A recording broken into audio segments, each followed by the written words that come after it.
குருவின்னு தலைப்பு வச்சுருக்காங்க இந்த படத்துக்கு. ஆனால் இது குருவி இல்லை, பருந்து. நான் இது சின்ன படம் குருவின்னு வச்சுருக்காங்க, சின்ன பட்ஜெட் எடுத்துருப்பாங்கன்னு நினச்சேன். ஆனால் உள்ளே பார்த்தா கண்டென்ட், கதை கரு நல்லா இருந்தது. நான் 300 கோடியில் எடுக்கிற படங்களை கூட சில டைமில் போர் அடிக்குதுன்னு ஏன் வெளியில் வந்திருக்கேன். பிரிவில் படத்தை பார்க்கும்போது கூட என்னடா 300 கோடின்னா அது எவ்வளோ இப்படி இருக்கணும், அது அது உட்கார முடியல என்னால் இன்டர்வலுக்கு முடியல. சமீபத்தில் ஒரு படம் பேர் சொல்ல விரும்பல. அப்படி இருக்கும் பொழுது இதை நான் அசையாத பார்த்தேன். ஏன்னா எனக்கு தெரியுது இல்லை, சின்ன ஆளுங்க எவ்வளோ காசை வச்சுக்கிட்டு எவ்வளோ கஷ்டப்பட்டு எடுத்துருப்பாங்கன்னு. அதனால் விட்டு பார்த்தேன், அசையாமல் பார்த்தேன். உண்மையிலே உங்களுடைய அனைத்து பேருக்கும் முயற்சிக்கு நான் பாராட்டுறேன். குறிப்பாக இயக்குனர் தம்பி, ஸ்கிரிப்ட் அவரே 10 நாள் 12 நாளில் வந்து இந்த மாதிரி ஒரு படம் எடுக்க முடியுமா? 10 நாள் எதுக்கு எடுக்கிறாங்க தெரியுமா? ஸ்டில்லுக்கு எடுக்கிறாங்க. எதுக்கு? போட்டோ ஸ்டேட்டுக்கு 10 நாள் பத்தலை. அப்போ போட்டோ டெஸ்ட்டுக்காக பயன்படுத்துகிற 10 நாளை படத்துக்கே பயன்படுத்தியிருக்காங்கன்னா இதை நான் எப்படி பாராட்டுன்னு தெரியல. இவங்கெல்லாம் ஆளுக்கு கொஞ்சம் கொஞ்சம் காசு போட்டு பேரில் சொல்கிறேன் பாருங்க. எனக்கு ராம் கம்பர்ன்ற தம்பி ஏற்கனவே 30 வருஷத்துக்கு முன்னாடியே உங்கள் பிஆர்ஓ, உங்கள் பத்திரிகை துறையிலிருந்து என்னெல்லாம் பேட்டி எடுத்திருக்காரு நான் படிச்சுட்டு இருக்கும்போது. அப்புறம் பேட்டி எடுக்கும் போய் எது கவர்மெண்ட்டில் வேலை கிடச்சுன்னு போயிட்டாரு. அப்புறம் திரும்பி இங்கே வந்து இவர் மூலிமா தான் எனக்கு இவங்களாம் கொஞ்சம் அறிவுமாயி நீங்கள் வரணும்னு கூப்பிட்டாரு. அதே போல் நான் இயக்குனர் தான் நான் பாராட்டிட்டேன். மொத்தமே வந்து கதை வசத்துலேருந்து எல்லாமே அவர் 10 நாளில் சாதனை பண்ணியிருக்காரு. அதுக்கு அடுத்தது ஜி.கே. செல்வமணி, KMR, பிரியன், விஜயன், இந்த 4 பேரும் 4 பேர் வந்து இந்த சின்ன பட்ஜெட்டை நம்பி படம் பண்ணுறது. பெரிய படத்துக்கு கொடுப்பாங்க, ஏன்னா பணம் ரிட்டர்ன் ஆகும். இந்த சின்ன பட்ஜெட்டில் ரிட்டர்ன் ஆகுமா அப்படின்லாம் சொல்ல முடியாது, படம் ரிலீஸ் ஆக சொல்ல முடியாது. பல பேர் எடுத்துகிட்டு பாதி ரிலீஸ் பண்ணோம்னா நானும் ஒரு படத்துக்கு மேலே ப்ரொடியூசர் கவுன்சில் இருக்குன்னு உங்களுக்கே தெரியும்.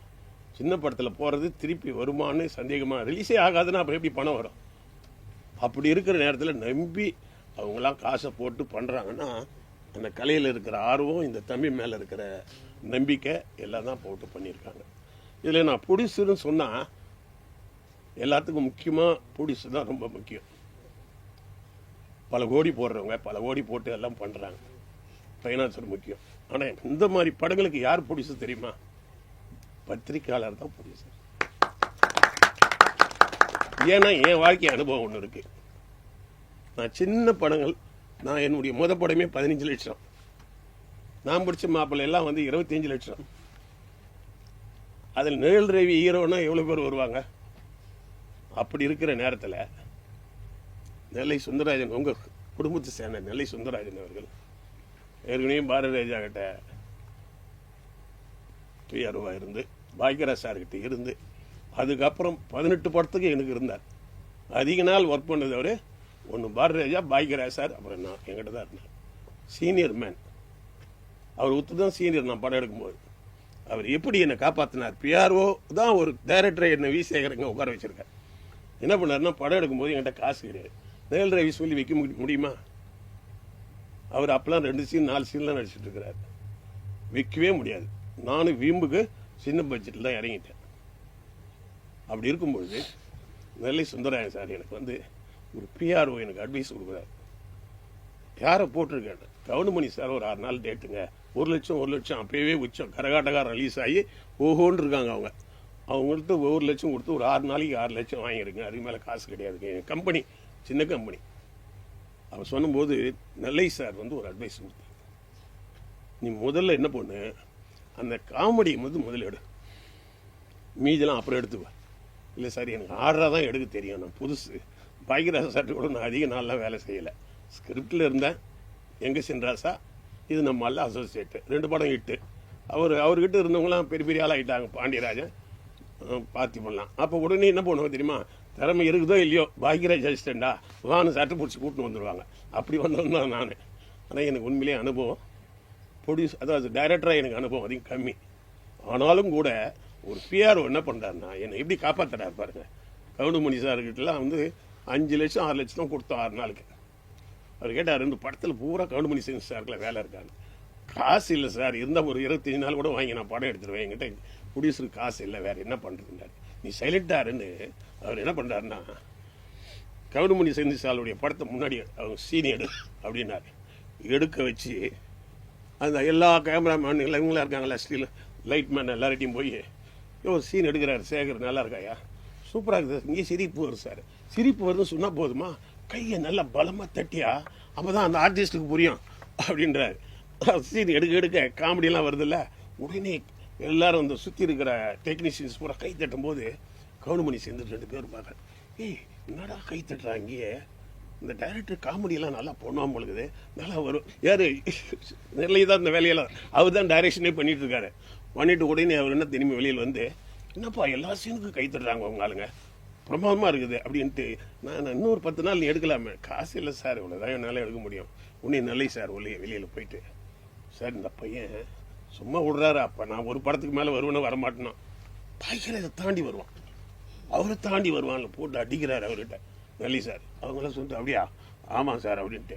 நீ ஒன்றும் இல்லை சார், இன்னும் ஒரு 5-6 நாள் கொடுத்தா பாட்டுக்கிட்டலாம் வைக்க சொல்லி பிரமாதமாக பண்ணிடலாம் அப்படின்னு அவங்கள சொல்ல வச்சு, ஃப்ரீயாகவே இன்னொரு 6 நாள் 6 நாள்லாம் 6 லட்சம் இல்லை நெல்லை சொல்லி வச்சு அவர் நடிக்க வச்சு ஒரு படத்தில் நிறைவாக கவுண்டமணி செந்தில் கொண்டு வந்து அந்த படத்தை நான் பெரிய வெற்றி படமாகிட்டேன்.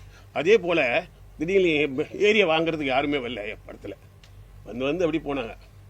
இப்போ நம்ம ப்ரொடியூசருங்க வந்து யதார்த்தமானவங்க புதுசு சார், ஒரு படம் கூட விற்கல சார், நீங்கள் தான் சார் வாங்கணும் அப்படின்னு போய் டிஸ்ட்ரிபியூட்டர் கேட்கலாமா, அவங்க கெஞ்சிற மாதிரி கேட்குறாங்க. உடனே நல்லி சார் கூப்பிட்டார், அப்பெல்லாம் பேசுங்க, நான் பேசிக்கிறேன் போங்க. வந்துக்கிற டிஸ்ட்ரிபியூட்டருங்களாம் சும்மா கூப்பிட்டு வந்து வச்சு அவரே டிஃபன்லாம் கொடுத்து ஏரியா எல்லாம் வித்துச்ச, நீங்கள் இப்போ வந்திருக்கீங்களான்றார். யார் நெல்லை ஏரியாவே விற்கல, எல்லா ஏரியாவும் கமிட் ஆகி போச்சு, இப்போ வந்திருக்கீங்கன்னு கிராக்கி பண்ணி 2-3 பேர் தள்ளி விட்டார். இப்படி என்ன நெல்லை சார் காப்பாற்றி தான் மேலே கொண்டு வந்தார். எனக்கு நல்லா தெரியும் பாரதிராஜாவை யார் காப்பாற்றினாங்க. சின்ன பட்ஜெட் 16 வயதில் மீடியா தான் காப்பாற்றுச்சு. பாரதிராஜா பாய்கராஜ் சார் படம் சின்ன படம் தானே, சொருளாசித்துங்களா மீடியா. பார்த்தி பண்ணி யாரை காப்பாற்றுனீங்க, எல்லாம் மீடியா தான் காப்பாற்றுனீங்க. என்ன காப்பாற்றுறது மீடியா தான். தயவுசெய்து சொல்கிறேன், ப்ரொடியூசர் இவர்கள் அல்ல. நீங்கள் மனசு வச்சா அப்படி தூக்கி விட்டுடலாம். எவ்வளோ பேர் தூக்கி விட்டீங்க, பாரதிராஜா தூக்கி விட்டீங்க, பாய்கராஜ் சார் தூக்கி விட்டீங்க, பார்த்திபனை தூக்கி விட்டீங்க, விக்ரம் தூக்கி விட்ட. என்ன மாதிரி ஆள் கூட சினிமாவில் அதிகமான அனுபவம் இல்லை, 35 வருஷத்துக்கு அப்புறம் லேட்டாக வந்தவன், என்ன தூக்கி விட்டு மேலே கொண்டேன். அதை பாலன் தான், அந்த உங்கள் குரூப்பு தான் எங்க கூட இருந்தவங்க, சுந்தராயன் சார், பாலன் அவருடைய அசிஸ்டன்ட், எல்லாம் வச்சுட்டு இருக்கிறேன். அதனால் சின்னதை பெருசாகிறது நீங்கள் தான், லென்ஸு நீங்கள். தயவுசெய்து இந்த படத்தில் என்ன சொல்கிறேன்னா, நீங்கள் ஒன்றும் பண்ண வேணாம். 10 நாளில் இப்படி ஒரு படம் எடுத்திருக்காங்க இல்லையா, அது ஒரு பெரிய சாதனை. முதல்ல 10 நாளுக்கே வந்து நமக்கு பணம் கிடைக்காது. பாரதிராஜா என்கிட்ட எவ்வளோ சொல்லி நாங்களாம் யூனியன்ல இருந்து பாரதிராஜா சொல்கிறாரு, எனக்கு இதுவே பெருக மாட்டாங்கய்யா, இது கிரேனே இல்லையா, அதனால என்ன பண்ணுவேன்னா கயிறை கட்டி நான் இது ட்ரேலி மாதிரி போட்டு இப்படி பண்ணையா 16 வயதுலேருந்து என்கிட்ட புலம்பிட்டு கிடப்பார். ஏன்னா நாங்களாம் யூனியனில் ரொம்ப 10-15 வருஷம் ஒன்றா இருந்தோம்ல, அப்படித்தான் கஷ்டப்பட்டு மேலே வந்திருக்காங்க. அதனால இவங்களை நீங்கள் பொய்யெல்லாம் சொல்ல வேணாம். 10 நாளில் வந்து இவ்வளோ ஒரு சாதனை பண்ணிக்கிறாங்கன்ற உண்மையை மட்டும் நீங்கள் போட்டால் போதும். 2வது இந்த படத்தில் பாருங்கள், ஒரே இடத்துல ஒரு சின்ன கதை, கொஞ்சோண்டு ஆர்டிஸ்ட் வச்சு எடுத்திருக்காங்க. இது இவ்வளோ தான் பண்ண முடியும், இதுக்கு மேலே யார் எடுத்தாலும் இவ்வளோ பண்ண முடியாது.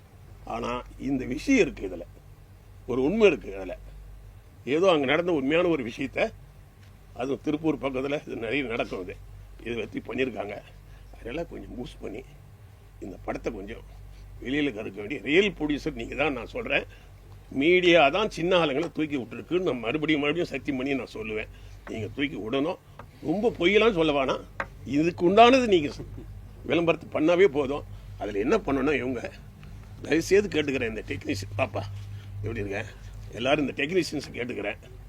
படம் முடிஞ்சுதா, நடிச்சவர் அப்படி தனி போயிடுறது, கேமராமேன் தனியாக போயிடுது, டைரக்டர் போயிடுது, அப்புறம் அந்த ப்ரொடியூசர் ஆனவங்க போய் அப்படி அங்கே போய் தேட்டரில் போய் கெஞ்சிக்கிட்டுலாம் இருக்கக்கூடாது. படம் முடிஞ்சு அந்த படம் ஓரளவுக்கு 2 வாரமோ 3 வாரமோ போய் காசை எடுக்கிற வரைக்கும் டைரக்டரு, கேமராமேன், டெக்னீஷியன் பூரா நாய் மாதிரி பின்னாடி சுற்றணும். நீங்கள் ஒவ்வொரு ஊர்லேயும் பொறுப்பு கொடுங்க, டைரக்டருக்கு ஒரு 4 தேட்டரை ஒப்படைங்க, அந்த ஊரில் சுற்றி போய் நோட்டீஸ் கொடுத்தா. அந்த காலத்தில் ட்ரம்ஸ் அடித்து தேட்டருக்கு வான்னு கூப்பிட்டாலும் அது மாதிரி கூப்பிடுங்க. சொந்த பந்தெல்லாம் வாங்க, என் கல்யாணத்துக்கு வந்த விட பரவாயில்லைங்க, இந்த படத்துக்கு வாங்கன்னு கூப்பிடுங்க. 20-30 தேட்டர் ரிலீஸ் பண்ணாலும் கூட அதை ஓட வைக்கிறது. இந்த நடிகர்கிட்ட 2 தேட்டர் கொடு, அவங்ககிட்ட 2 தேட்டர் கொடு, கேமராமேன் 2 தேட்டர் கொடு. இதை நீங்கள் இறங்கி கையை காலை பிடிச்சாது கொஞ்சம் பேர் அந்த 2 வாரம் ஓட்டிட்டுனா நல்லா இருக்கு. ஏன்னா பெரிய படம் இருக்க, இப்பெல்லாம் பெரிய படம் 100 நாள்லாம் கிடையாது இல்லையா? மிஞ்சனா பெரிய படமே நான் 2வது வாரம் போனால் இல்லைன்ட்டான். இப்போ நான் சமீபத்தில் சில தேட்டரில் 300 கோடியில் எடுத்ததுக்கே 2வது வாரம் இல்லைன்னா உங்களுக்கு 2 வாரம் தாங்குமா? நீங்கள் உனக்கு வர்றதே எப்போ வருவாங்க? அவங்க ஏன் 2 வாரத்துக்கு மேலே வச்சுக்க மாட்டாங்கன்னா அதுக்குள்ளேயே அந்த படம் சரியில்லைன்னு சொல்கிறதுக்குள்ளேயே காசு எடுத்துணும்னு நீங்கள் 2 வாரத்துலேயே ஓடிக்கிறது, அது கொள்ளடிக்கிறது. 2 வாரத்துக்கு மேலே போனால் என்னடா படம் எடுத்துக்கிறோன்னு யாராவது திட்டுவான். முதலே எடுத்துகிட்டு ஓடி போகிறது 2 வாரத்துலேயே. ஆனால் நீங்கள் அப்படி இல்லை, 2 வாரத்துக்கு அப்புறம் தான் டேக்கப்பா. உங்களை பார்க்க வர்றதுக்கு 1 வாரம் ஆகும் வர்றதுக்கு. அது வரைக்கும் சொந்த பந்தங்க ஃப்ரெண்ட்ஸுங்க எல்லாரையும் டிக்கெட் வாங்கி உள்ள 1 வாரத்தை பார்க்க வச்சுட்டுனா ஒரு 2வது வாரம் அப்படியே வருவாங்க. அதனால தயவுசெய்து சொல்கிறேன், இந்த டீம் என்பது ஷூட்டிங் முடிகிறதுக்குள்ளே போகிறது அல்ல. படத்தை வெற்றி படமாக ஆக்கிற வரைக்கும் எல்லாரும் உழைக்கணும். வெறும் ப்ரொடியூசர் மட்டும் மாட்டிக்கிட்டு இருந்தா ஒரு பணம் போடுறேன் நான் முடிச்சுமா அப்படியே ஒரு படம் அது இவ்வளோ கஷ்டப்பட்டேன்னு நான் சொல்லிட்டேன். தமிழில் 100 நாள் தாசரி நாராயணன் நடித்தார், ஆந்திராவில் சில்வர் ஜூப்ளி, கர்நாடகாவில் 100 நாள், இந்தியில் 100 நாள், ஒரிசாவில் 100 நாள். உடனே காரு, உடனே பங்களா எல்லாம் வந்துச்சு எனக்கு, சைக்கிளில் போனவனுக்கு. அதுக்கப்புறம் பார்த்தீங்கன்னா நமக்கு பாடி கார்டே ஏகப்பட்டு வந்துட்டாங்க. டைரக்டர் வராரு, இன்னங்கடா டே தொல்லை, இந்த தொல்லை தாங்கவே பழனியில் போய் கதை வசனம் எழுதுவேன். எது இந்த பேட்டிக்கிட்டு ஏதோ ஒன்று வந்துடும், அப்படி தான் வந்துடும். அது ஒரு படம் ஜெயிச்சேன். அதுக்கப்புறம் பையனாசர் யார் வராரு, ஜெசுன் பண்டாரி. அவர் பெரிய படத்துக்கு தான் 300 கோடி 400 கோடி கொடுப்பாரு, சின்ன படத்துக்கு கொடுக்கவே மாட்டார். அவர் ஒரே ஒரு ஆளை சின்ன படத்தில் எனக்கு மட்டும் தான் கொடுத்தாரு. காரணம்னா அந்த ஹிட்டு வேலை செய்யுது, உடனே கொடுத்தாரு. அதுக்கப்புறம் நான் முதலே போடலை, நாங்கள் போட்டதே முதல்ல ஆளுக்கு ஒரு 5 லட்சம் போட்டோம். ஒரு 20 லட்சம் 4 பேர் போட்டு தான் படம் எடுத்தோம். அந்த முதல் வந்துருச்சு அந்த படத்திலே. அதுக்கப்புறம் என்ன ஆச்சு, தேட்டருக்காரங்க இருக்காங்களே, உதயம் தேட்டரு எவ்வளோ பெரிய தேட்டரு, அபிராமி தேட்டரு எவ்வளோ பெருசு, அண்ணாண்டு பார்க்குறோம் இருக்குல்ல அண்ணா தேட்டரு, இவங்களாம் கூப்பிட்டு உன் படம் 100 நாள் ஓடுதுப்பா, ஓடுது இல்லை, ஆளுக்கு 5 ரூபா அட்வான்ஸ் கொடுங்க, நாங்கள் எதுக்கு வட்டிக்கு போய் வாங்கிட்டு கிடக்கணும். எப்போ 5 லட்ச ரூபா அட்வான்ஸ் வாங்குறேன். எதுல உதயம் தேட்டரில், அபிராமியில், அண்ணாவில். அவங்க அந்த 5 லட்சத்தை வச்சு படம் எடுக்கிறேன், வட்டிக்கு எதுக்கு போயிட்டாங்க கொடுத்துக்கிட்டு. இப்படியே வந்து பணமே போடல, போட்டோம் எடுத்த வச்சுக்கிட்ட வீட்டில் அவங்கவுங்க எடுத்துக்கிட்டு விட்டாங்க அந்த 5 லட்சத்தை. அதுக்கப்புறம் விற்று வியாபாரம் கதை இந்தியா பூரா விற்கிறதுல கதை எல்லாத்துலையும் ஷேரு. இப்போ ஒரு இட்டு போதும். 16 வயதில் ஒன்று கொடுத்தாரு, இன்னி வரைக்கும் பேசுதில்லை. இன்னி வரைக்கும் 16 வயதில் அடிச்சுக்கிறதுக்கு படம் இருக்கா, ஒருதலை ராகத்துக்கு அடிச்சுக்கிறது படம் இருக்கா. அதனால என்னென்னக்கா ஒரு இட்டு கொடுங்க, இல்லை ஒன்று கொஞ்சம் மிஸ் ஆச்சுன்னா 2ல் அடிங்க, 2வதுல கூட அடிங்க. ஆனால் திரும்ப நீ ட்ரையல் பார்த்தீங்கன்னா உனக்கு ஹெல்ப் பண்ணவங்களாம் திருப்பி வருவாங்களா? திருப்பி இவங்களே என்ன பண்ணுவாங்க, பத்திரிக்கையாளரே எத்தனை தடவை தான் உன்னை தூக்கி எழுதுறது அப்படின்னு டயர்ட் ஆகிடுவாங்க. அவங்களும் வந்து ஒரு தடவை 2 தடவை ஒன்று தூக்கி எழுதுவாங்க. இது என்ன பண்ணோம், இந்த படத்தை முடிஞ்ச வரைக்கும் நஷ்டம் இல்லாமல் ஒரு பேரை வாங்கிடுங்க. அடுத்த படத்தை பெரிய ஹிட் ஆகி இந்த யூனிட் பெரிய வெற்றி யூனிட்டாக வரணும். தயவுசெய்து மறுபடியும் கேட்குறேன், நாம் தான், நீங்கள் தான் ப்ரொடியூசர், நீங்கள் தூக்குறதுல தான் அங்கே இருக்குது. உங்களுக்கு 1 கோடி ரூபாய் எடுத்து அவங்க கொடுத்துட மாட்டார். சரி ஓகேப்பா, யாரையோ தூக்கி விடுறோம், அதில் இவங்களும் ஒருத்தனாக இருக்கட்டும். நீங்கள் பத்திரிகையாளர் மனசு வச்சு தயவுசெய்து தூக்கி விடுங்க, இந்த படம் வெற்றி பெற வேண்டும் என்று கேட்டுக்கொள்கிறேன். அனைவரும் அது போய் வேலை செய்யும். விளம்பரத்தை வந்து தனியாக சைக்கிளில் கட்டி விடுங்க, இல்லைம்மா இதில் கூட மாட்டு வண்டியில் கூட விளம்பரம் பண்ணுங்க, தப்பு இல்லை. விளம்பரத்தை வந்து வித்தியாசமாக பண்ணுங்க, மக்களே திரும்பி பார்க்குற காசு கிடையாது இல்லை அவங்கள்ட்ட, திரும்பி பார்க்குற மாதிரி பண்ணுங்க. அதனால இந்த படம் வெற்றி படமா அமையணும். அது சொல்லிடுறேன், அது வந்துட்டேன். இப்போ நான் வந்துட்டேன். இப்போ படம் பார்க்கும்போது இதில் நான் வந்து எல்லாரையும் பாராட்டுற, வேலை வாங்கினா டைரக்டர் பாராட்டாமல் இருக்க மாட்டேன். அவர் தான் எல்லாரையும் கதையும் எழுதியிருக்கிறாரு, கசனம் பண்ணியிருக்காரு. நடிகராக வரும்பொழுது எல்லாரும் நல்லா நடிச்சிருக்காங்க, இதில் ஓர வஞ்சனே கிடையாது. தம்பி அந்த இதுவாக நடிச்சா தெரியுமா, வில்லனா நடிச்சா தெரியுமா, வில்லன் அவர் தான் கதாநாயகன். அற்புதமா, அதாவது கதையை அவர் தான் நவுத்துறாரு. அவர் அப்படியே கதையை நவுத்திக்கிட்டே வந்து அப்புறம் மறுபடியும் ஒரு 2 ஃபைட் பண்ணும்போது அப்படி கொஞ்சம் மாறுறாரு தெரியுமா கலரு, அங்கே பார்க்கும்போது விக்ரம பார்க்குற மாதிரி இருக்குது. நடிகர் விக்ரம் பெரிய அப்படியே மாறுவார் தெரியுமா, அந்த மாதிரி இருக்குது. உண்மையிலேயே நல்ல பெரிய ஆளாக வரக்கூடியவர் ஏன்னா பாராட்டேன். மீதி பேரும் பார்த்தீங்கன்னா புது ஆர்டிஸ்ட்டுங்களா அந்த டைரக்டர் செலக்ட் பண்ணி போடும்போது பார்த்தீங்கன்னா யதார்த்தத்தை முக்கியத்துவமாக பார்த்துருக்கேன். ஒரே மாதிரி இருக்கக்கூடாதுன்னு நினச்சிருக்கேன் இல்லையா. நான் அந்த 3 பொண்ணுங்களும் பார்க்கும்போது 4 பொண்ணுங்களும் வித்தியாசமாக பண்ணியிருக்காரு. அதே மாதிரி ஜென்ஸுங்களையும் 4 பேர் வித்தியாசமாக பண்ணியிருக்காரு. ஏன்னா ஒன்றுக்கு ஒன்று வரக்கூடாதுன்றதுக்காக யதார்த்தம். அதே போல் இவங்களும் யதார்த்தமாக நான் 4 செக்ஸி சீன் கூட கேவலமாக ட்ரெஸ் இல்லாமல் எடுத்து கூட படத்தை ஓட்டிடலாம்னு நினைக்கிற ஒரு சினிமா இது. ஆனால் பார்த்தியா ஃபர்ஸ்ட் ஸ்டாப்பில் முடிஞ்ச வரைக்கும் யதார்த்தமாகவே காமிச்சிட்டு வந்துருக்கிறார். எல்லாத்தையும் அத்துமீறல, ஒரு கிஸ் கூட கொடுக்கலையே, அத்துமீறாமல். ஆனால் ஏதோ ஒரு நடக்க போகுதுன்ற மாதிரியே காமிச்சு கொண்டு வந்து யதார்த்தமாக கொண்டு வந்திருக்காரு. பசங்களும் வந்து ஜாலியாக இருக்கும்போது நல்லாவும் நடிச்சிருக்குது, பொண்ணுங்களும் சரி பையனும் சரி. அதே நிலையில் சோகம் வரும்பொழுதும் இவங்களும் சோகத்தை புரிஞ்சிருக்கிறாங்க, தம்பிங்களும் வந்து சோகத்தை நல்லா புரிஞ்சிருக்காங்க. நல்ல ஆர்டிஸ்ட்டுகள் கேரக்டரோட ஒன்றரை மாதிரி எதுவுமே வந்து சும்மா ஓவர் ஆக்டிங்லாம் கிடையவே கிடையாது இந்த படத்தில். அந்த வகையில் அவங்களையும் பாராட்டுறேன். மியூசிக் டைரக்டர் நானும் பாராட்டினேன். ஃபர்ஸ்ட் ஹாஃபில் நீங்கள் அவங்களுக்கு வாய்ப்பே கொடுக்கல, ஏன்னா டைலாக்லேயே ஓடி போச்சு. செகண்ட் ஹாஃபில் அவருக்கு வாய்ப்பு கிடைச்சது பாரு, பின்னி எடுத்துட்டார். அந்த அம்மிங் ஒன்று கொடுத்தாரு தெரியுமா, அந்த அம்மிங்கிலேயே அப்படியே ஓட்டு வந்துட்டார். 3-4 ரீல ஓட்டு வந்துட்டார். ஆக இந்த சின்ன செலவில் இது பெரிய கடுகு வந்து வெடிச்சா என்ன சத்தம் கேட்கும், பூசணிக்காய் வெடிச்சா சத்தம் கேட்குமா, கரு டப்புன்னு வெடிச்சா சத்தம் கேட்கும். இந்த மாதிரி கடுகு மாதிரி படங்கள் தான் வெடிச்சிருக்கிறது. தயவுசெய்து மீண்டும் உங்களை கேட்டுக்கொள்கிறேன், நீங்கள் தூக்கி விட்டீங்கன்னா சின்ன படங்கள் நிறைய வருது, ஓரளவுக்கு தலையை காட்டுது. அந்த லிஸ்ட்டில் இதையும் கொண்டு வந்திருக்குன்னு சொல்லி கேட்டுக்கிறேன். எல்லாருக்கும் என்னுடைய வாழ்த்துக்கள். இதில் வந்து தம்பி இவர் வந்து எதுக்கு நான் பண்ணுறேன்னா, சினிமாவிலேருந்து வெளியில் போகிறவங்க சில பேர் இருக்காங்க. தம்பி ராம் கம்பர்லாங்களானா இந்த சினிமாவில் வந்து பத்திரிகையாளராக இருந்துட்டு போனவர், அவர் கவர்மெண்ட் வேலைக்கு போயிட்டு உடனே இந்த சினிமா உடல் அவரை இழுத்து உள்ளே கொண்டு வந்து இவங்கெல்லாம் பூஸ்ட் பண்ணுறாரு. எல்லாருக்கும் லிங்க் பண்ணி எல்லாரையும் பூஸ்ட் பண்ணி வர வச்சு எல்லாம் பண்ணுறாங்கன்னா அந்த சினிமா டேஸ்ட் யாரையும் விடாது. அந்த வகையில் அவங்களுக்கும் நான் பாராட்டிட்டு வெற்றி பெற வாழ்த்துக்கள். எல்லோருக்கும் வணக்கம். சார் சொன்ன மாதிரி மீடியா தான் முக்கியம். இப்போ வந்து ஒரு இதுக்குள்ளே தான் மீடியாவே நான் வர வச்சு பண்ணிகிட்ருக்கேன். ஆனால் இவ்வளோ பண்ணணுன்னா நான் நல்லா நீங்கள் ப்ரொமோட் பண்ணால் தான் நான் அதை பண்ண முடியும் அடுத்தது. அது மாதிரி சார் சொன்ன மாதிரி நீங்கள் எனக்கு கொஞ்சம் சப்போர்ட் பண்ணுங்கள். மற்றபடி வந்து கதைக்களம் வந்து நான் வந்து திருப்பூரில் ஒரு கம்பெனியில் வேலை பார்த்துட்டு இருந்தேன் ஒரு 3-4 வருஷம். அந்த கம்பெனியில் வந்து சில விஷயங்கள்லாம் நடக்கும், அதை நான் வந்து ஐடியா பண்ணி வச்சுட்டே இருந்தேன். அதை என்னால் எடுக்க முடியல. ஃபஸ்ட்டு படம் வந்து விருதாளம் பட்டுன்னு ஒரு மூவி பண்ணேன். 2015 லிங்கா படம் வச்சிங்களா, அப்போ ரிலீஸ் பண்ணோம். அப்புறம் அடுத்தது உளிரின்னு ஒரு படம் பண்ணேன். அவங்க அதெல்லாம் வேறு ப்ரொடியூசர் அவங்களாம். இப்போ கருங்குளத்தான்னு ஒரு படம் பண்ணி இப்போ சென்சாரில் இருக்குது. இது வந்து நாங்கள் சேர்ந்து இப்போ பண்ணினது. சரி, அப்போ நான் சின்னதாக ஒன்று பண்ணிவிட்டு பண்ணலான்னு முடிவு பண்ணும்போது, சரி இதை பண்ணலாம் நல்லா இருக்குமா அப்படின்னு சொல்லி இந்த கிராமத்துலேருந்து அந்த திருப்பூர் கம்பெனிக்கு போய் வேலைக்கு போகிறாங்கல்ல, அந்த பிள்ளைங்களை வச்சு நம்ம பண்ணலாம், நம்ம அனுபவப்பட்ட ஐடியா தானே அப்படின்னு சொல்லிட்டு நான் அதை கையில் எடுத்து நான் உள்ளே போயிட்டேன். போன உடனே ஃபஸ்ட்டு அண்ணன்ட்ட சொன்னேன், செல்வமணி அண்ணன்ட்ட.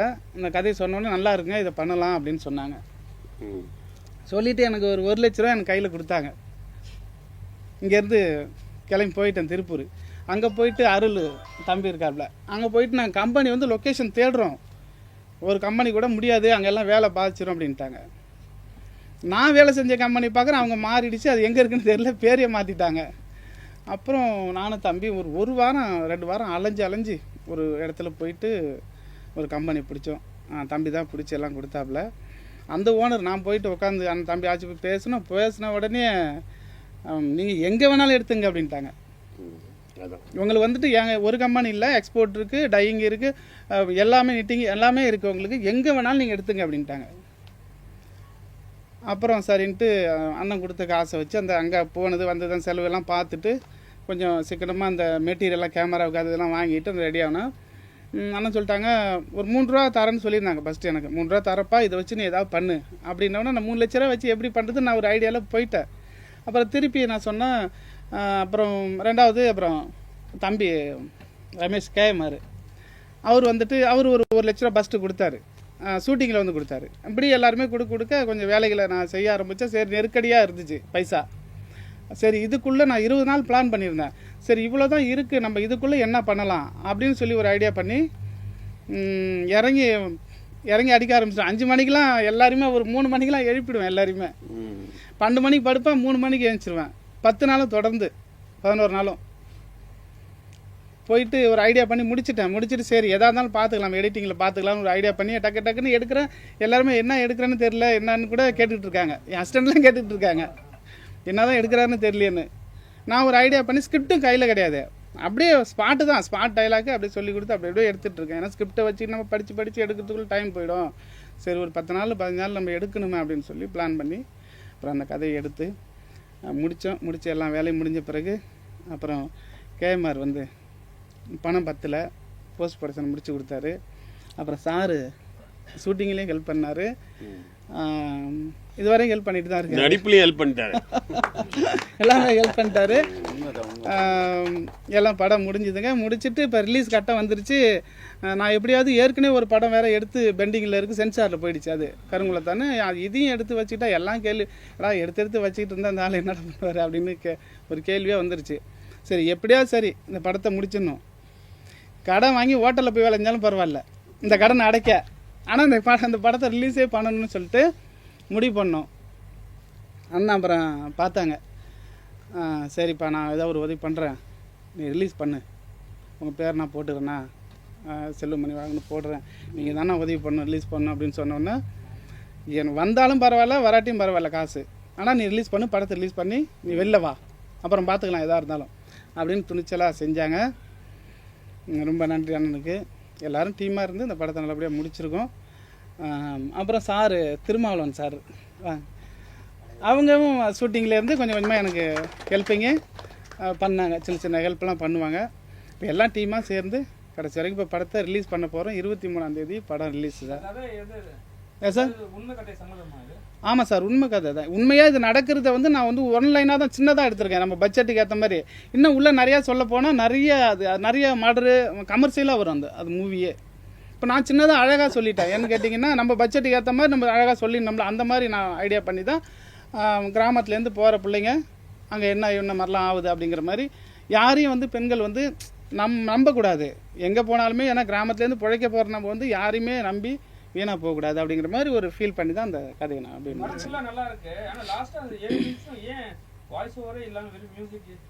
அதுக்கு காரணம் என்னன்னு கேட்டிங்கன்னா, இந்த பிள்ளைங்க வந்துட்டு இப்போ வேலைக்கு போகிறாங்கல்ல, ஆம்பளை பசங்க வந்துட்டு ஊர் சுற்றிட்டு இருக்காங்க. இப்போ பொம்பளை பிள்ளைங்க தான் இப்போ காலகட்டத்தில் பார்த்தீங்கன்னா பொம்பளை பிள்ளைங்க தான் எல்லாமே அந்த குடும்பத்தை எடுத்து நடத்துது.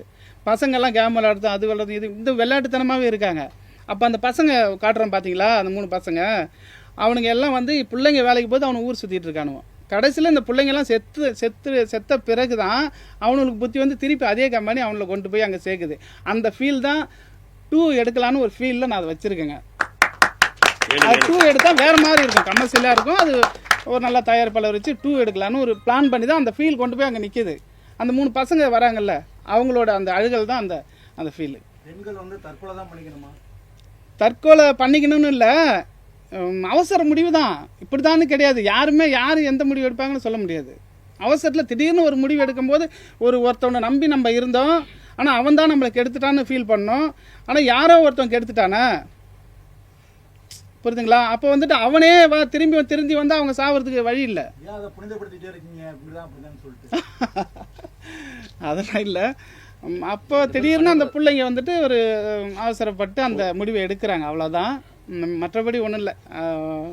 அடுத்த பார்ட்ல வந்து அடுத்த 2ல வந்து இப்போ அந்த பசங்க ஆம்புலன்ஸ்ல வர பசங்க வந்து அந்த 2ல வந்து என்ன பண்ண போறாங்க அப்படிங்கிறது தான். இந்த மாதிரி நடக்கிறதெல்லாம் தேடி கண்டுபிடிச்சி என்ன பண்ண போறாங்கன்னு ஒரு நல்ல கமர்ஷியலாக ஒரு ஆக்ஷன் ஃபிலிமாக அதை பண்ணலான்னு ஒரு ஐடியா பண்ணி வச்சிருக்கேங்க. வேற ஒன்றும் இல்லை சார். இப்போ உள்ள மூவிஸ் வந்து அப்போ உள்ள காலத்துல நீங்க இப்போ எந்த சேனல்ல போட்டாலும் குறைஞ்சது ஒரு 2 வாத்தியார் பார்க்கக்கூடிய நாட்களா எங்களுக்கு இருக்கு.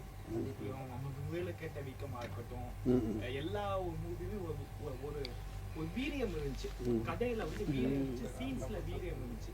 இப்போ உள்ள டைரக்டர் ஓப்பனா சொல்ல போனா ஹீரோக்களுக்கு மட்டும்தான் வந்து அவங்கள வந்து திருப்திப்படுத்த மாதிரி தான் கண்டென்ட் வைக்கிறாங்க. ஆனா கதைக்கான வீரியம் இப்பமா இல்லவே இல்லை. என்ன காரணம் சார்? அது வந்து சினிமாவில் நான் தான் சொன்னேன் இல்லையா, நான் சின்ன பட்ஜெட் படம் எடுக்க தான் சொல்லிட்டேன். பாரதிராஜாவிலேருந்தே ஆரம்பித்தேன். Bharathiraja sir, Mahendran sir, Bhagyaraj sir, பார்த்திபெல்லாம், விக்ரமன் நாங்களாம் பண்ணும்பொழுது ஒரு அட்வான்ஸ் கொடுத்தாங்க. தேட்டருங்கெல்லாம் வந்து ஓடி வந்து எங்களுக்கெல்லாம் படத்தை பண்ணும்போது அட்வான்ஸ் கொடுப்பாங்க. அந்த அட்வான்ஸ்லேயே பாதி படம் எடுப்போம். ஃபைனான்ஸ் நிறைய கொடுத்தாங்க. அதை வச்சு படம் நல்லா முடிப்போம். இப்போ விக்ரமனும் நல்ல படம் கொடுத்தா எடுப்பார், பார்த்திபனும் எடுப்பார், எல்லாருமே எடுப்பாங்க. எல்லோரும் தயாராக தான் இருக்கிறாங்க.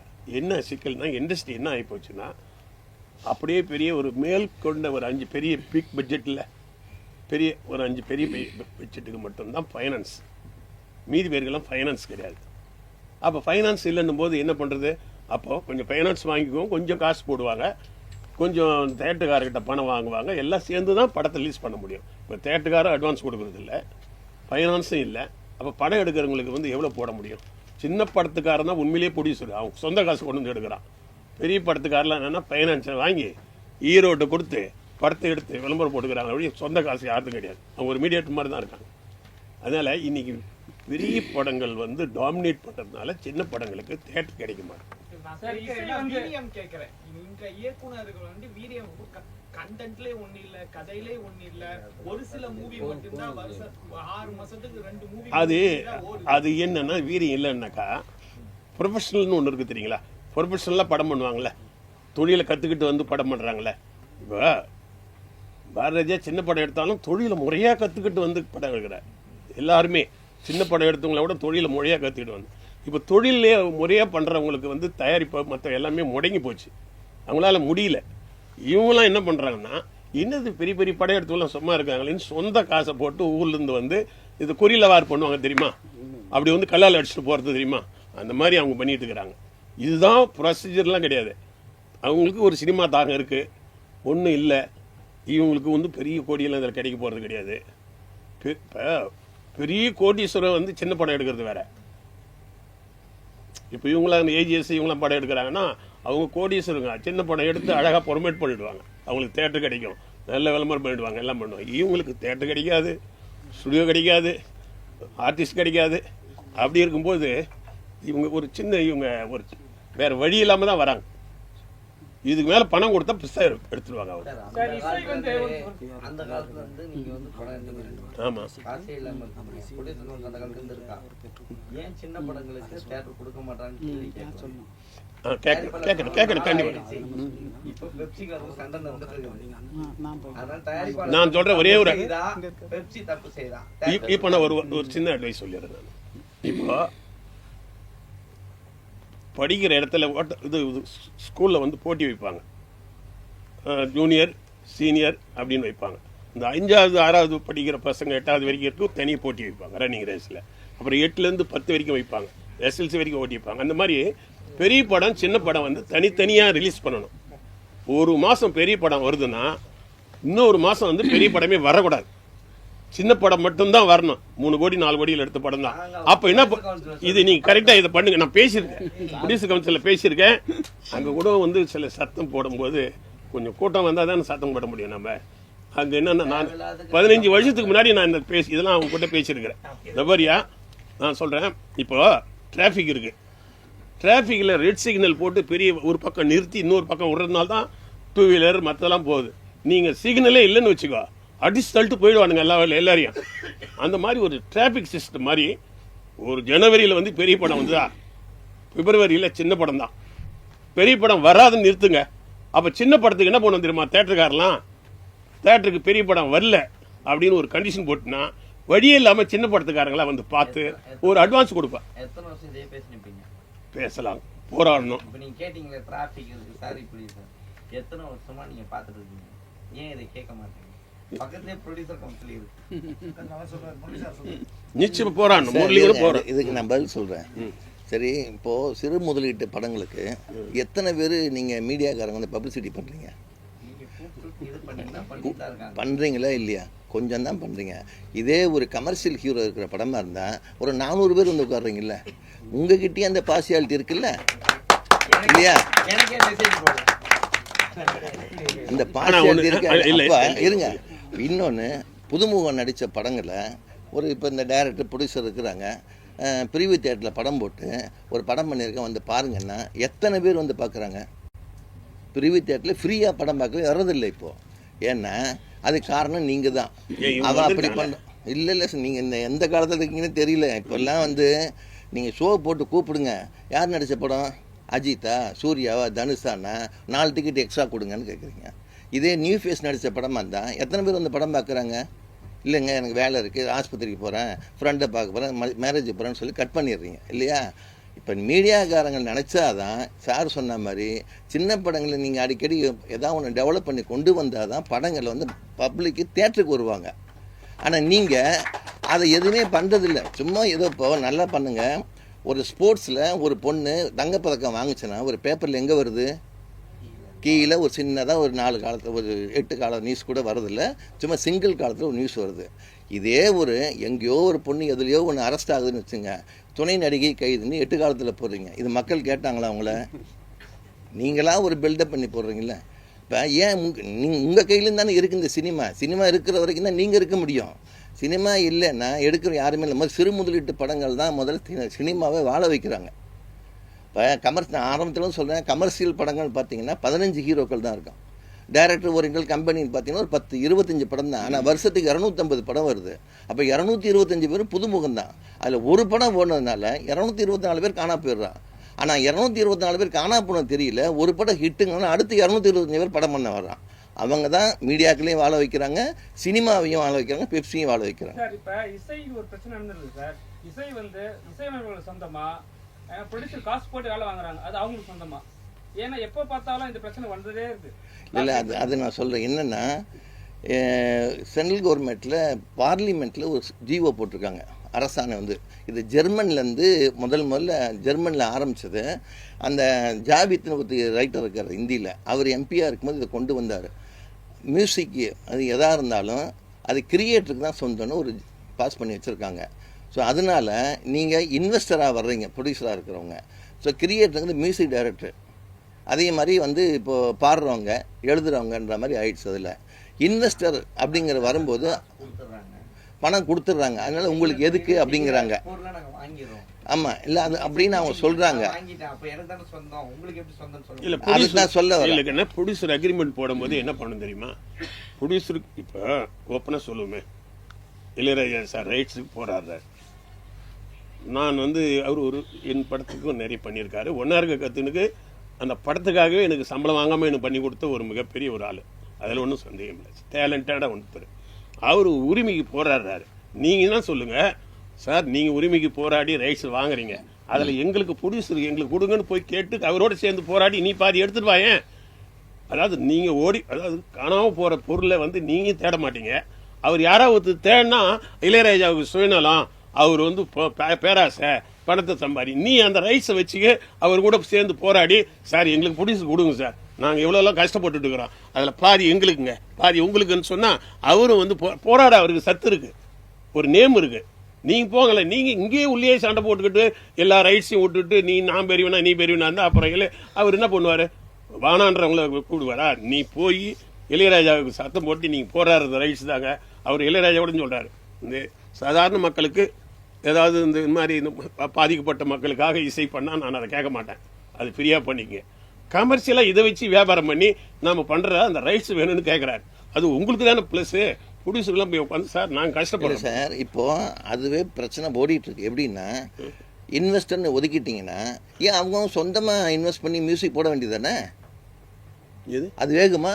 ஒரு மியூசிக் டைரக்டரோ கேளுங்க, வேணுங்கிற பொருளை வாங்குறீங்கள, நான் இன்வெஸ்ட் பண்ணாமல் நீங்கள் வந்து சம்பளத்துக்கு வேலை செய்கிறீங்க, எப்படி உங்களுக்கு சொந்தமாகும்?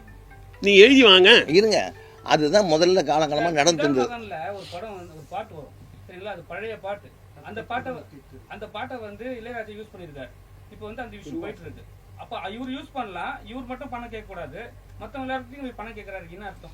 அதுதான் இப்போ ஒரு அவேர்னஸ் வந்து இப்போ அக்ரிமெண்ட்ல மென்ஷன் பண்ணுறாங்க. ஐபிஆர்எஸ்னு ஒரு அமைப்பு இருக்கு, யாருக்கா தெரியுமா?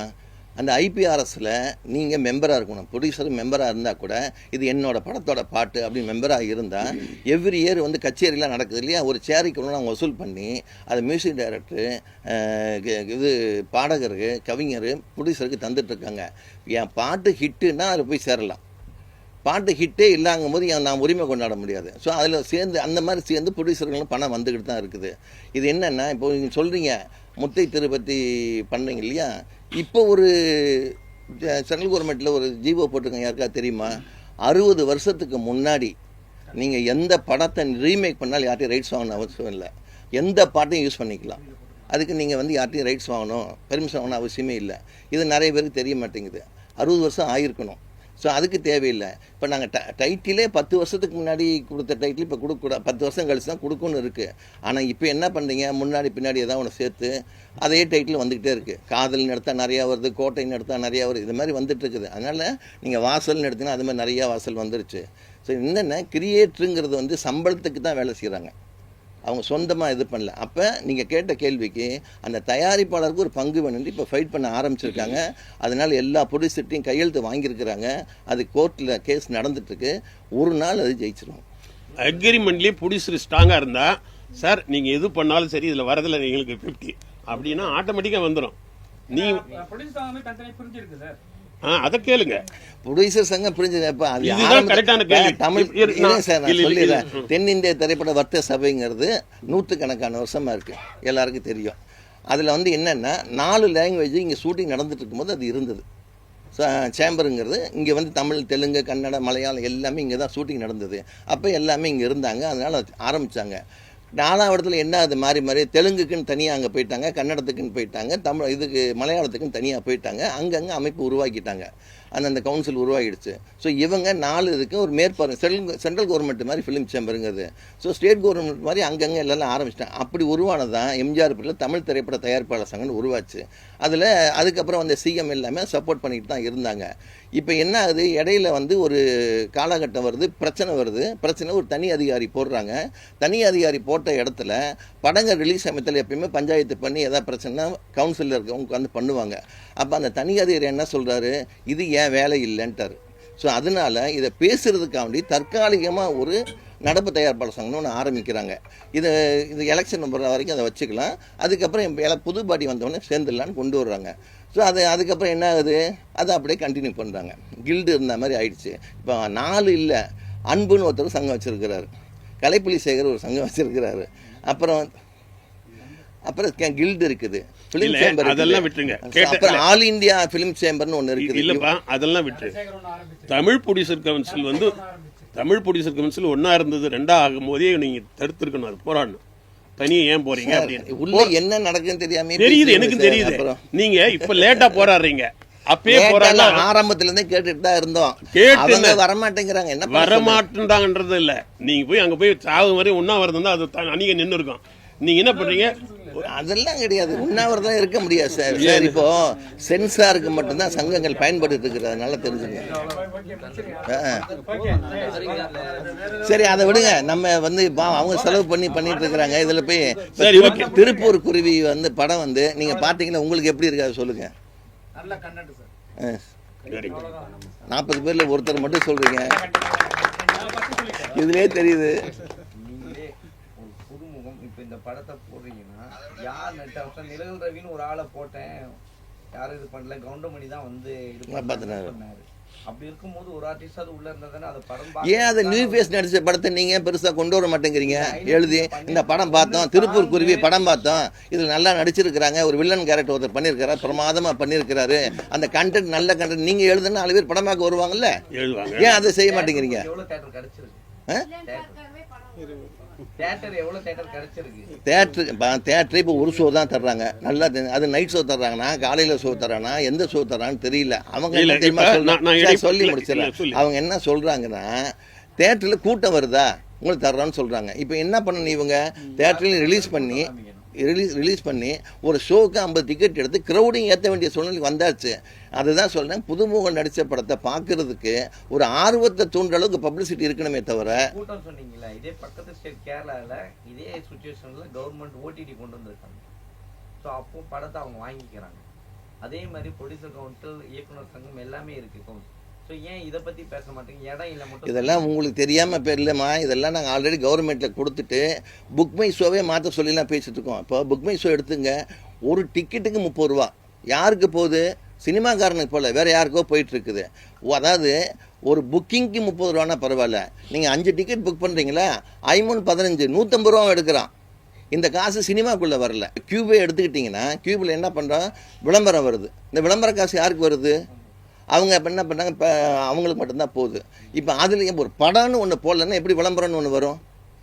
இதெல்லாம் எல்லாம் ஃபைட் பண்ணிட்டு தான் இருக்கிறோம். அதெல்லாம் ஃபைட் பண்ண பிறகு தான் இந்த சிறு முதலீட்டு படங்களுக்கு கியூபில் 2500 சிஸ்டம் கொண்டு, இப்போ 4500 இப்போ ஜிஎஸ்டி சேர்த்து அது மாதிரி கொண்டு வந்துருக்குது.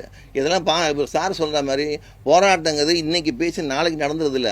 இதெல்லாம் 2011 வரும்போது 20,000 ரூபா தானே, இது என்கரேஜ் பண்ணணும்னு பண்ணதுனால வந்த வேணா இது பிரிண்ட் இருந்த வரைக்கும் சினிமா வந்து ஒரு உள்ளங்கையில் நல்லா மூடி. தம்பி, ஒரே ஒரு ஃபைனலாக ஒரு சின்ன விஷயம் சொல்கிறேன். ஏன்னா அனுபவம் இருக்குது இல்லையா, படம் எடுத்த அனுபவம் இருக்குது. சங்கத்தில் அதிக நாள் 15 வருஷம் பாரதிராஜா நானும் செல்வமணி தான் இருந்தோம். அதில் ஒன்றும் இல்லை. இப்போ ஆளுக்கு ஒரு பக்கம் இருக்கிறாங்க இல்லையா, 3 பேர் நாங்கள் படைப்பாளி காலத்தில் இருந்தோம். அப்படி இருந்தபோது ஒரு அனுபவம் எனக்கு என்ன தெரியுதுன்னா, பெரிய படம் சின்ன படம் ஒன்றா ரிலீஸ் ஆனால் இப்போ ரன்னிங் ரேஸில் சின்ன பசங்களையும் பெரிய பசங்களை விட்டால் பெரிய மேலே காலை வச்சு மேய்ச்சிட்டு தான் போயிட்டே இருப்பான். அதுக்கு வந்து அட்வான்ஸ் கிடைக்காது, தேட்டர் அட்வான்ஸ் கிடைக்காது, ப்ரொமோஷன் கிடைக்காது. பெரிய படம் ஒரு மாதம் வந்தால் சின்ன படம் ஒரு மாதம், சின்ன படம் வரும்போது பெரிய படம் வரக்கூடாது. அப்படின்னு நீ சிஸ்டம் பண்ணிட்டீங்கன்னா சின்ன படத்துக்கு டிமாண்ட் எப்படி வரும் தெரியுமா? இப்போ இவங்களுக்கு இந்த மாதம் பெரிய படம் வராதுப்பா, சின்ன படம் தான் வரணும்னா பத்திரிகையாளர்லாம் இங்கே வந்து உட்காந்துருவாங்க. ஏன்னா வேற யாரும் பேப்பரில் போகிறதுக்கு செய்தியே கிடையாது, இவங்க தான் வைக்கணும். நாளைக்கு தேட்டருக்காரங்க ஓடி வந்து, சார் சின்ன படத்தில் நல்ல படமாக ஒன்று கொடுங்கன்னு காசை கொடுத்து வாங்கின்னு போவாங்க, அட்வான்ஸ் கிடைக்கும். தயவுசெய்து ஒரே ஒரு ரூட்டு தான், பெரிய படம் ஒரு மாசம் வரணும், சின்ன படம் ஒரு மாசம் வரணும். இது வரும்போது அது அடுத்து தனியாக வச்சுக்குவோம். இந்த படத்துக்கான பப்ளிசிட்டி பண்ணுங்க. 4 பேர் பசங்க, 4 பொம்பளை பசங்க நடிச்சிருக்கிறாங்க, ஒரு வில்லன் நடிச்சிருக்காரு. இதில் இசைக்கு வந்து நல்ல ஒரு மெயின் கேரக்டர் பண்ணியிருக்கிறாரு, உங்களுக்கு தெரிஞ்சவங்க. டைரக்டர் வந்து இசைக்கு ராஜா நல்லா பண்ணியிருக்கிறாரு. டைரக்டர் ஒரு கன்னி முயற்சின்னு சொல்ல முடியாது, ஏன்னா ஏற்கனவே இந்த அனுபவம் இருக்குது. அதனால் 3ஆவதாக பண்ணிகிட்டு இருக்கிறாரு. ஸோ சிக்கனமாகவும் படம் எடுக்கிறது ஒரு டைரக்டர் வந்துட்டாருன்னு மனசில் வச்சு இந்த திருப்பூர் குருவிக்கு உண்டான பப்ளிசிட்டி நீங்கள் பண்ணுங்கள். அது இவங்களுக்கு கிடைச்ச மிகப்பெரிய ஒரு வரப்பிரசாதம் தான் பப்ளிசிட்டியாக இருக்கும். இந்த படம் எவ்வளோக்குள்ள போடுதோ அடுத்தடுத்து அவங்க படம் எடுப்பாங்க. உங்களை அப்பப்போ வாரம் ஒரு தடவை சந்திக்கிறோட அவங்கள தயார் பண்ணி விடுங்க. என் உயிரினும் மேலான ஊடக நண்பர்களுக்கும் பத்திரிகை நண்பர்களுக்கும் தலைபணிந்து வணங்குகிறேன். தஞ்சை கவிஞர் ராம் கம்பர். இயற்கையை ரசிப்போம் அருவி. இவர் சிந்தனையில் பூத்ததுதான் திருப்பூர் குருவி. இவர் யாரிடமும் கதையை செய்யவில்லை உருவி. காரணம், இவருக்கு இலக்கணம் பிடிக்கும், தலைக்கணம் பிடிக்காது.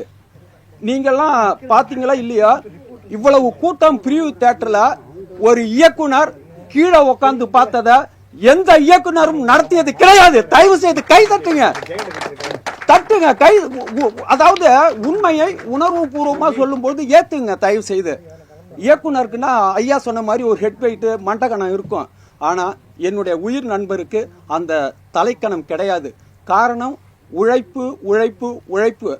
முந்தா நாள் பேருந்தில் வரும்பொழுது சொன்னாப்புல, மாமா சினிமா அந்த மரத்தில் இருக்குன்னா ஓடி போய் முட்டணும் மாமா, அவன் தான் சினிமாக்காரன் மாமான்னு சொன்னாப்புல. உண்மையிலேயே மனசு விட்டு சொல்கிறேன், உழைப்பு மாதிரியே சிறந்த உழைப்பு, கடின உழைப்பு. அதனால தான் ஒரு 12 நாளில் எடுக்கப்பட்ட படம். காரணம், தயாரிப்பாளரை நஷ்டப்படுத்தக்கூடாதுங்கிற ஒரு நல்ல எண்ணங்கள். ஐயாவை போல தயாரிப்பாளர்களை நஷ்டப்படுத்தக்கூடாது. குறைந்த பட்ஜெட்டில் தான் நாங்கள் எடுத்தோம். இயக்குனரும் தயாரிப்பாளரும் செஞ்சாங்க. ஆனால் எங்களை வந்து மிக அருமையாக பணிவாக கனிவாக வேலை வாங்கினாப்புல. எங்களெல்லாம் திட்டவே இல்லை. நடிகர் நடிகையெல்லாம் தம்பி வாப்பா சகோதரின்னு தான் சொன்னாப்புல இல்லையா? சொல்லுங்க எனக்காக சொல்லாதீங்க. ஒரு யாரையுமே திட்டல. யூனிட்ல உணர்வுபூர்வமாக உண்மையை சொல்கிறேன். நீங்கள்லாம் மேலும் மேலும் தயவு செய்து புதிய படம் எங்களுக்கு ஐயா சொன்ன மாதிரி உங்களுடைய விமர்சனம் இருந்தால்தான் நாங்கள் வெளிச்சத்துக்கு வர முடியும். நீங்கள் ஒரு ஏணி, நீங்கள் ஏற்றி விட்டால் தான் நாங்கள் வரலாம். மனசு விட்டு சொல்கிறேன். பேச வாய்ப்பு தந்த இயக்குனர் அவர்களுக்கும் மற்றும் எங்கள் அழைப்பை ஏற்று வந்த ஐயா அவர்களுக்கும் ஊடக நண்பர்களுக்கும் எங்கள் யூனிட் சார்பாக தலைவணிக்கு பணங்கி நன்றி கூறி விடைபெறுகிறேன். நன்றி, வணக்கம். இந்த படத்தை வந்து நல்ல கான்செப்ட், அதனால் அண்ணன் சொன்னாங்க டைரக்டர், சரி உடனே எடுக்கலாம். அது காரணம் வந்து என்னென்னா அந்த லொக்கேஷன் தான். லொக்கேஷன் நல்லா இருந்தது, ஒரே லொக்கேஷன், எல்லா புதுமுகது ஒரு நல்ல வாய்ப்பு. இந்த கதையுடைய கரு பார்த்தீங்கன்னா ஏற்கனவே ஐயா பேசிட்டாங்க. எனக்கு தெரிஞ்சு என்ன சொல்கிறேன்னா, இந்த கருன்னா மத்திய அரசாக இருக்கட்டும், மாநில அரசாக இருக்கட்டும், அது பொது நிர்வாகம் எது இருந்தாலும் அங்கே பெண்களுக்கு அரசு சார்பில் சட்ட பிரகாரம் பாதுகாப்பு கொடுக்குறாங்க. ஆனால் ஒரு சிசிடிவி கேமரா வச்சா கூட அந்த இடத்துல ஒரு தவறு நடக்கிறதுக்கு வாய்ப்பு இருக்குது என்றதை இது சுட்டி காட்டியிருக்கிறோம். இதில் பெண்கள் வந்து முடிஞ்ச அளவுக்கு பாதுகாப்பாக இருப்பது அவங்க கடமை தான். ஆனால் யாரையும் ரொம்ப நம்பக்கூடாது. இதுதான் இதுடைய இந்த கதையுடைய சாராம்சம். இதனால் பெண்கள் வந்து ரொம்ப ஜாகிரதையாகவும் இருக்கலாம். ஆனால் நம்பிக்கை என்பது அவர்கள் வந்து அனைவரும் மீது வைக்கக்கூடாது. இந்த கதையுடைய அதான், அந்த ஒருத்தர் மேலே அதிகமான நம்பிக்கை வச்சனால்தான் அவங்க கொடுக்கத்தெல்லாம் வாங்கி சாப்பிட்டாங்க. அதனால் வந்த விளைவு தான் இந்த கதையுடைய கரு. இதை தான் நாங்கள் வலியுறுத்திருக்கிறோம். இதை கூட ஒருத்தர்கிட்ட சொன்னால் ரொம்ப சந்தோஷப்பட்டாங்க. பரவாயில்ல, நல்ல கருத்தான் நீங்கள் எடுத்துக்கிறீங்கன்னு சொல்லி. அதில் இதுக்கு இங்கே வந்து வருகை தந்த அனைவருக்கும் நன்றி தெரிவித்து, இந்த ஊடக அனைவரும் இதை நல்ல இடத்துக்கு கொண்டு சென்று சேர்க்க வேண்டும் என்று உங்களை நான் தாழ்மையை கேட்டுக்கொள்கிறேன்.